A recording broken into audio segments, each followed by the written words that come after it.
రైతులకు రుణమాఫీ చేస్తామని ఇలా అనేక రకమైన హామీలు మహారాష్ట్రలో ఇచ్చారు.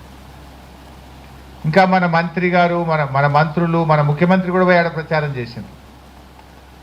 వీళ్ళని చూడగానే తెలంగాణలో ఎగబెట్టిన యాదికి వచ్చినాయి మహారాష్ట్ర ప్రజలకు. తెలంగాణలో రుణమాఫీ కాలేదు, ఈడొచ్చి అబద్ధాలు చెప్తున్నారు, మమ్మల్ని కూడా మోసం చేస్తారు. తెలంగాణలో మహిళలకు 2500 ఇస్తామని మోసం చేసిండ్రు, వీళ్ళు ఇక్కడ 3000 ఇస్తామని మోసం చేస్తుందని ఈ రేవంత్ రెడ్డో ఉత్తమ్ కుమార్ రెడ్డో కోమటిరెడ్డి గారో వీళ్ళందరూ ప్రచారానికి పోయింది. వీళ్ళు మేమంతా తెలంగాణలో ఎగబెట్టినాం, తెలంగాణలో మోసం చేసినాం, మీకు కూడా చేస్తామని చెప్పనీకి పోయింది.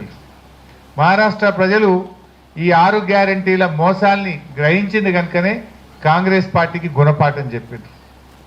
అయిందా రుణమాఫీ? 101 దేవుళ్ళ మీద ఒట్టుబెట్టి రుణమాఫీ విషయంలో రైతుల్ని మోసం చేసిన వ్యక్తి మన రాష్ట్ర ముఖ్యమంత్రి రేవంత్ రెడ్డి గారు. ఇంకా తెలంగాణలో మోసం చేసింది జాలదు, మహారాష్ట్ర ప్రజల్ని కూడా మోసం చేస్తామని ఆడ ప్రచారం చేయబోయింది. వాళ్ళు అన్ని గ్రహించింది.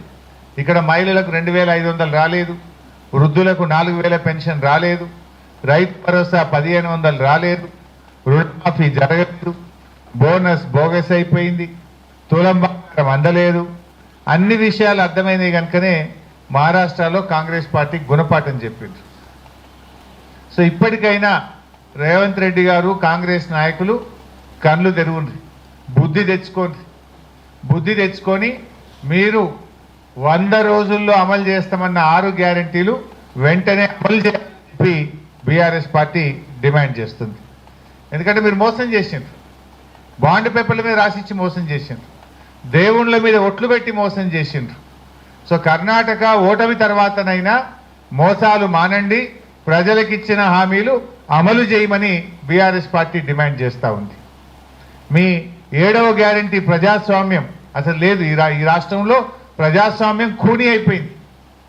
లగిచర్లకు కనీసం మహిళా సంఘాలు, నిజ నిర్ధారణ సంఘాలు, లోకల్ ఎంపీ, బీఆర్ఎస్ నాయకులు, ప్రతిపక్ష నాయకుడు మధుసూదనాచారి గారు పోతే కూడా పోకుండా మీరు ఆపుతా ఉన్నారు. అంటే ప్రజాస్వామ్యం లేకుండా అయిపోయింది రాష్ట్రంలో. అంతేందుకు మన హుజురాబాద్లో కేసీఆర్ గారు దళిత బంధు పథకం లాంచ్ చేశారు.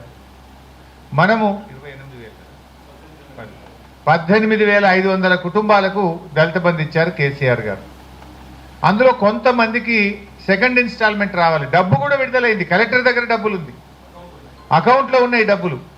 అవి వాడుకోవడానికి అవకాశం ఏమంటే దళితులని చూడకుండా లాఠీ చార్జ్ చేయడం, దళిత మహిళల మీద కూడా కేసు పెట్టడం, మా ఎమ్మెల్యే కౌశిక్ రెడ్డి గారి మీద దాడి చేసి ఆయనను ప్రాణాపాయం, ఆల్మోస్ట్ అసలు ఏమన్నా జరిగిందా అన్నంత ఆందోళన కలిగింది మాకు. సో అంత ఆ రకమైనటువంటి అరాచకాలకు పాల్పడతా ఉన్నారు. కొత్త పథకాలు దేవుడెరుగు. ఆల్రెడీ కేసీఆర్ గారు ఇచ్చిన దళిత బంధు, వాళ్ళ అకౌంట్లలో పడ్డ డబ్బులు, విడుదలైన డబ్బులు వాడుకోవడానికి కూడా అనుమతి ఇవ్వకుండా మేమేమో దళిత పక్షపాత పార్టీ అంటారు. ఇదేనా? నేను అడుగుతున్నా బట్టి విక్రమార్క గారిని, మీరు ఆర్థిక మంత్రిగా ఉప ముఖ్యమంత్రిగా ఉన్నటువంటి మీరు దళితులకు చేసే మేలు ఇదేనా అని నేను అడుగుతా ఉన్నా. మీ నియోజకవర్గం మధురలో కూడా ఒక మండలానికి పూర్తిగా ఇచ్చారు, చింతకాని మండలానికి.